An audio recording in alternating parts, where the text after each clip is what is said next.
O irmão Rodrigo Laureano, lá de Governador Valadares, ele pergunta o seguinte: como se deu o costume nas Assembleias de Deus de fazer confissão de pecados aos pastores, principalmente de forma pública? Como se devem confessar os pecados? Então, eu acho que, como na Igreja Católica tem a confissão auricular, né? Então muita coisa se transportou da Igreja Católica para a Igreja Evangélica, né? Tem até um pensamento do reverendo Augusto Nicodemos. Ele tem um artigo dele intitulado A Alma Católica dos Evangélicos Brasileiros, né? Os evangélicos saem da Igreja Católica, mas a Igreja Católica não sai deles. Por isso que você vai ver hoje os evangélicos envolvidos com toalhinhas, com martelinho, água, né? Com rosa ungida, com copo d'água. É isso mesmo. Esse negócio de copo d'água em cima do rádio, em cima da televisão, TV, né? Toma essa água comigo. Isso não é uma invenção, isso não é uma invenção evangélica, isso é uma invenção católica. E também não é novo isso. Não, é uma coisa antiga. Quem começou isso foi um padre que agora recentemente aí tá no caminho da canonização, foi beatificado, que é o padre Donizete de Tambaú. Então ele fazia isso, né? E depois o Alziro Zarur também começou a fazer, o fundador da LBV, Legião da Boa Vontade, e que hoje os pastores evangélicos, bispos e apóstolos usem como se fosse algo de Deus. Não tem nada a ver com a palavra de Deus. Esse negócio de copo d'água, esse negócio esses santinhos que vão distribuindo, isso é tudo paganismo, é influência de outro lugar, não é da palavra de Deus, né? A gente pode aumentar até o debate, né? Aí tem os também que estão judaizando a igreja. Também. Né? Um monte de coisas. Trazendo o judaísmo, né? Tá dentro da igreja, shofar, menorá, mezuzá. Rasgaram o livro de Gálatas, né? Da Bíblia, né? Gálatas e Hebreus. Gálatas e Hebreus. Exatamente. Então, a gente precisa voltar à palavra de Deus e permanecer na palavra de Deus. Aleluia. Eu acho que isso é muito importante, permanecer na palavra de Deus. Glória a Deus. Aí ele pergunta como se confessar. Aí você perguntou sobre de onde surgiu isso, né? Bom, eu entrei para a Assembleia de Deus em 1971, né? Então, eu vivi muito isso, né? Você tinha que ir a público, confessar e tudo isso. E isso não é bíblico. Eu acho que teve aí uma influência dos suecos, né? Mesmo a questão de usos e costumes, por exemplo, de usar gravata, essa é uma invenção europeia, né? Por exemplo, quando Pedro Álvares Cabral, Pedro Vaz de Caminha, eles chegaram aqui no Brasil, não encontraram os índios usando gravata, né? Pelo contrário, né?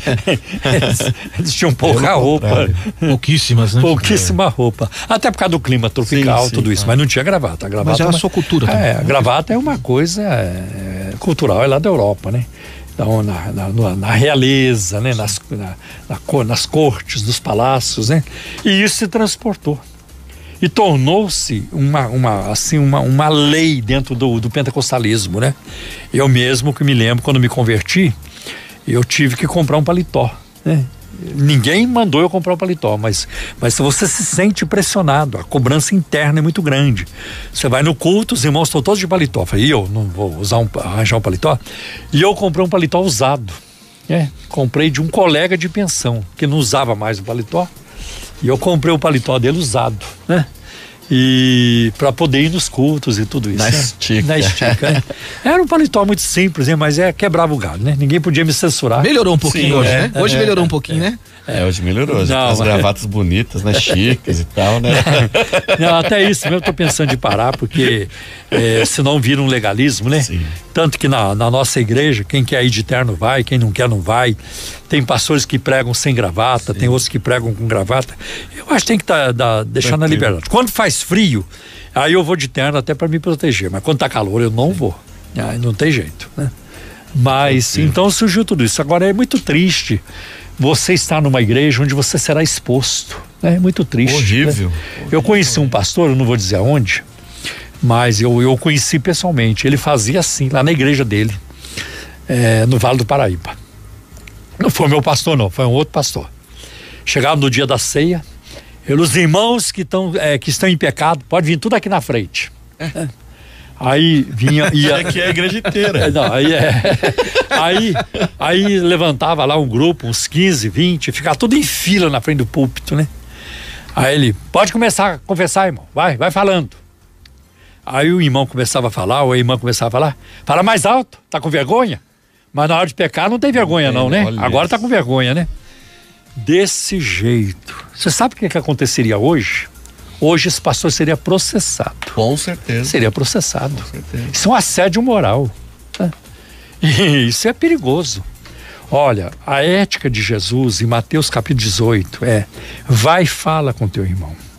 Nós não podemos expor as pessoas. Eu sou radicalmente contra isso.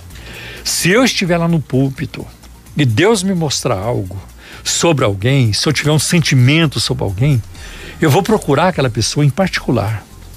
E vou, digamos que o assunto seja pornografia. Aquela pessoa está envolvida com pornografia. Eu vou chegar nela e vou perguntar: irmão, eu queria saber se pornografia tem a ver com alguma coisa na sua vida. Porque isso já aconteceu. Sim. E a pessoa desabou. Começou a chorar. Então, mas foi em particular. Foi a sós, né? Ou se é um outro problema, se a pessoa está vivendo um caso extraconjugal, eu não posso lá do púlpito apontar a pessoa. Não. As pessoas, quando vão à igreja, elas precisam se sentir seguras de que elas vão ouvir a palavra de Deus. O Espírito Santo vai trabalhar na vida dela. Eu não sei os caminhos que ele vai usar, mas ele usa, né? E que Deus pode mover o coração daquela pessoa depois para ela vir e contar. Agora é importante, aí eu vou apelar aqui para o Wagner, por exemplo, no casamento.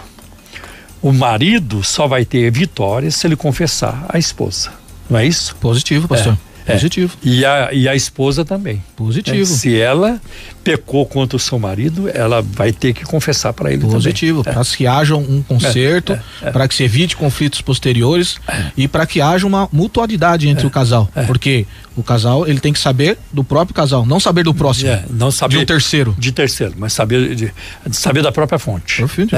A cura começa na confissão e no arrependimento. Arrependimento. É isso mesmo. E em relação a Deus, né? Então, o pecado que cometemos é a Deus. Então eu confesso a Deus, né? 1 João 9, né?